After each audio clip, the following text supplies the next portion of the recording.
حلقتنا لهذا اليوم حلقة مميزة جدا جدا. اي حلقة مميزة، لقاش غادي نشوفوا بزاف ديال الفيديوهات من العالم الاخر. غادي نشوفوا بوني سخن عليه راسو وكيقلب على الجزء الثاني من حقرونا.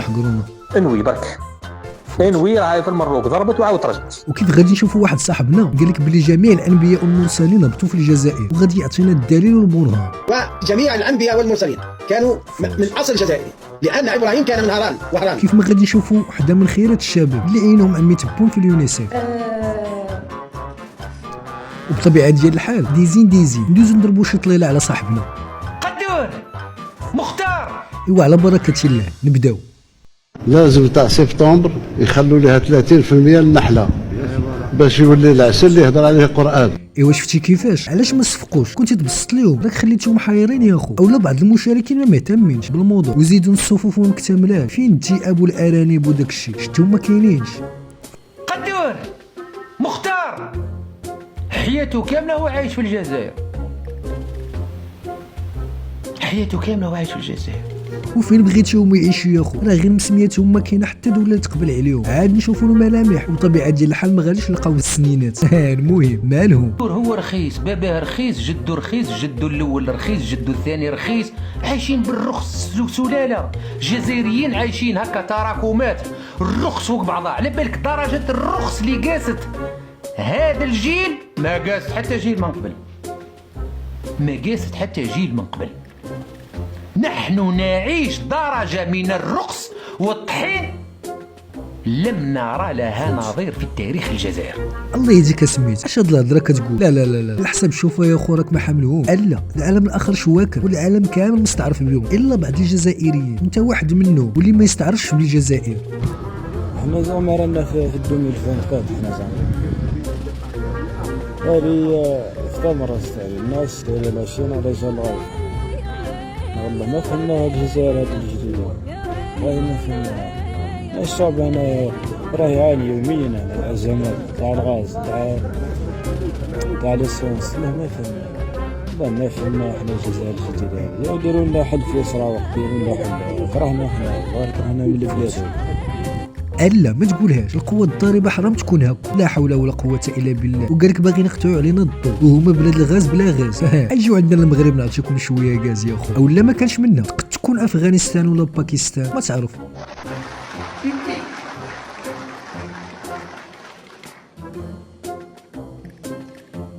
سيد الوزير الخارجيه عفوا باسكو شويه ستريس.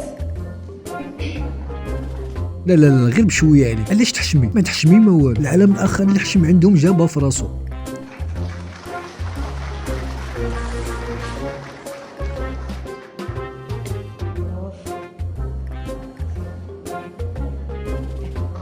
السيد الوزير الخارجيه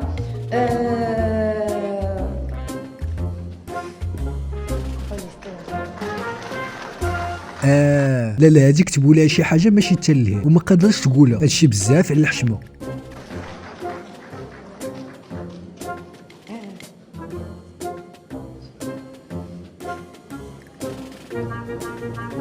السيد وزير الخارجيه والجاليه الوطنيه بالخارج، سيد الساده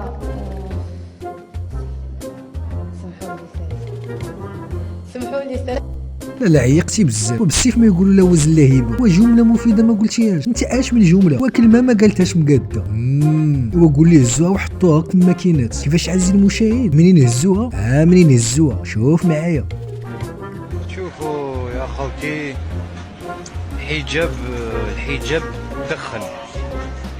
شوفوا هذه عطاريه ولا واش تكون يا خوتي؟ والله العظيم والله عشت تشوف انت الاغلبيه غير مفروض عليهم في ديك البلاد. انت لاباس مني جات غير في التدخين. فاش شفت واحد اختنا محجبه وكتشرب البيره في الشارع عادي وما وقع والو يا اخو.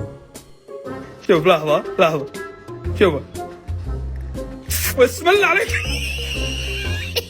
او تكونشي في ديك البلاد مدوخ. اللي ما فهمش وحيرني دابا شي قريحه تبون كيوشح شي قريحه. وفهمت السطا مع هادو فعلا على قول جلاله الملك العالم اخر. المهم ما تكثرش عليه عزيزي المشاهد، الا كثرنا عليه غادي يحبس علينا الموسم. الدواء ديال القميله اللي عند القميله بالشديان واللي عند القميله بالخرفان هي الدواء. بغيت يزرع الفلاحه دواء الربيع، راه كاين الدواء ديال الربيع الفلاحه.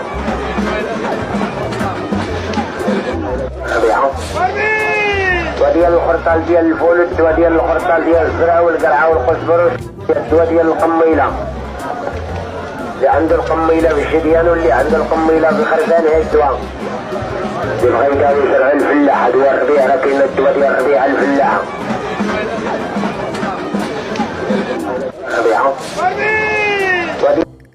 المغرب في السبعينات. شفتي عزيزي المشاهد ملي كنتي غادي تحرمني زعما الا قلقتيه غادي يجمع قشاوش عاشوره وغادي يقول لك ما بقيناش لاعبين يا خو، ما تبقاش تلقى اللي يخرجك من الملل وما تلقى السلسله تبون والزهره. واحد اللي حيرني بزاف يا خو، كيف لا يذكر الله الجزائر؟ اي سؤال في محله، لماذا لا يذكر الله الجزائر؟ كيف لا يذكرها وهي التي منها كان نوح وابناء نوح وجميع الانبياء والمرسلين كانوا من اصل جزائري، لان ابراهيم كان من هران وهران. وعرادي سيدنا ابراهيم في وهران، شاب هادي يا خو. نموتوا نعرفوا اش كياكلوا هاد الناس ولا اش كيشربوا، وحده فيهم يا ياكلوا يا يشربوا. اذا كيف تكون الجزائر لا تذكر في؟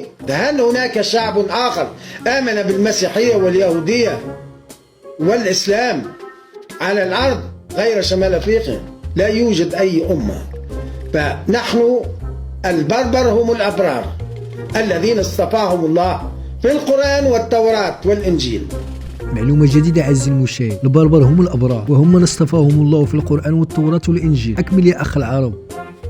فما بالك إذا كانت الجزائر البلد الذي أكرمه الله بأنبياء ومرسلين ووعده الله في كتابه بالنصر وميراث كل الأرض، وجعل شعبه شعب الأبرار الذين فضلهم على العالمين من أبناء نوح وإبراهيم وإسحاق ويعقوب وإسماعيل وداود وسليمان عليهم وآلهم الصلاة والسلام. اي كلامك صحيح، غير نسيتي تقول المعلومه كامله، نسيتي تقول بلي الجزائر قديما كانت تسمى بالشام، مكه والمدينه. هو الصراحه عزيزي المشاهد بغيت نبدل الفيديو ولكن ما سخيتش، نعطيوه فرصه نشوفوه. علما ان رسول الله عيسى عليه وامه الصلاه والسلام كان نجارا في جيجل، ولايه جيجل كلكم تعرفون مدينه جيجل التي تحمل اسم الجيجل الجليل الاعلى حتى الان، اي الخليج الاعلى، والذي يقابله الخليج الأسفل خليج جابس. وأن مريم المجدلية من مدينة مجدل الجزائرية، وهي رفيقة رسول الله عيسى عليه وأمه الصلاة والسلام، والتي أخرج منها الجن، وقبرها الآن موجود في فرنسا. فلو كانت فلسطينية كما كذبوا عليكم فكيف طارت من فلسطين إلى فرنسا؟ الصراحة دوخني، بدا علينا فرنسا والقبر والجن وانا جالس كنسجل في الليل والظلام. المهم اللي فهم هو سيدنا عيسى من جيجل وكان نجار. ولا فهمتي شي حاجة من غير هادشي عزيزي المشاهد فهمني في التعاليم. المهم باقي شي رسول ولا نبي عندكم؟ كما أن رسول الله صالح عليه وآله الصلاة والسلام جزائري من عين صالح، وهي العين التي ابتلى الله بها أهل ثمود. ثمود نقول لهم الآن، ولهم مدينة لحد الآن تسمى ثمود. اي هادي نعرفها. سيدنا صالح جزائري من عين صالح وقم ثمود. اي كل شيء. زيد اخويا اش باقي زيد. كما أن إبراهيم عليه وآله الصلاة والسلام عاش في وهران. في تاريخ إبراهيم الخليل هران، وإن وادي الرها هو وادي الرحاء في وهران، وقد أشعل له النمرود البربري. يقول لكم أنه عراقي، إنه في التوراة من أصل كوشي، يعني سوداني من السود. وأشعل له النمرود البربري نارا في آزرو المغربية، لكن الله أخمد تلك النار. اي حتى هذا على بالي يا خو. سيدنا ابراهيم عاش في وهران، والاماره داز على بشر وتندو، والملك النمرود وهاروت ومارو، كل شيء من عندهم. بصح ماشي حق عليك يا خو تجبد المغرب. تعرف عزيزي المشاهد هادشي اللي قال مشكوك في امره. حاجه وحده اللي بانت تقد تكون صحيحه، وهو جوج وما جوج يقدروا يكونوا من عندهم. او قالها تبون وانا مانيش نعاون في كلام تبون قالها بشكل دبلوماسي، قال كي اذا بدينا ما نحبسوش. اوت الله يهديك، الا ما تحبسوش، الا حبستو غادي تقتلونا بالكآبه والملل يا خو. وزيدين واش من دبلوماسيه كيعرف تبون؟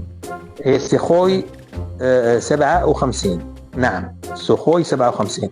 سخوي 57 انوي برك، انوي راهي في المروك ضربت وعاود رجعت. انا قلت لكم واش قلت لكم المره اللي فاتت. الله اكبر، هادشي مجهد عندهم يا خو. القضيه فيها غير نوي وصافي. ايوا حتى حنا خصاتنا هاد السخون. لا والو عزيزي المشاهد، من السخون نخلع. حتى حنا بغينا نوليو غير نويو. بصح المنطق تاع الجيش تاعنا العسكريين تاعنا انه الخاسر الاكبر في هذه الحرب افريقيا. علاش؟ رايحه تنقص منها مساحه. قحقوح افريقيا يتنح، نولوا بدون قحقوح. صاحبنا ناوي ينحينا من الخريطه يا جدك، باغي يطيروا المغرب وتولي الجزائر منها لاسبانيا والبرتغال. زيد كمل لينا. بيه بالارض نتاعو بالشعب نتاعو كانت هنا وراحت حاجه يسموها المغرب. لو كان الجزائر تدخل الثقه نتاعها ودير حرب صح، ما تعطيلهمش حتى مجال انهم يدافعوا على انفسهم. والله العظيم غير حرب خاطفه اذا صارت بالمقاييس اللي رانا نشوفوها. هاي دوك سوخوي 57 هذه مازال في روسيا مازال ما تحركتش، هي عند الجزائر. ما يحكمها قمر صناعي، ما يحكمها بليه وخلاص. زيد لها انت لي سومارا ولي سومارا اللي ظهروا اللي خرجوا تاع الثقب الاسود، خرجوا 3 في المناورات ولا في الاستعراض، خرجوا 3. هي مخافيه كان اعظم، وما دام خرجوها كاين اللي اقوى منها. يعني هذا كلام مانيش نسرب في اسرار انايا.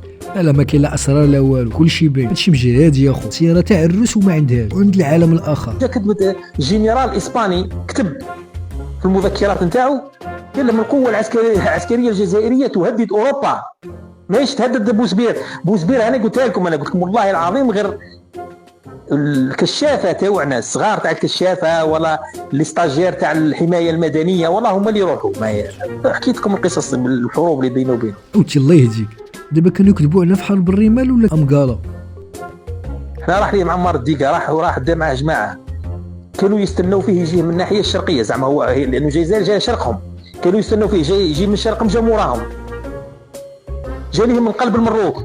عمار الديكا كي دخل هو ما دخلهمش ما جاهمش، يستناو هما يجيهم من الجهه الشرقيه، ما جاهمش من الجهه الشرقيه، جاهم من اللور، جا موراهم. رصاصه ما طلقوهاش، 3200 صفروها بدون رصاص وعاودوا رجعوا. هما دين قالوا انت درت لنا ديكا، قالوا بعثتك انا درت لنا ديكا، رصاصه ما خسرهاش عليهم. انت كيفاش داير ليها؟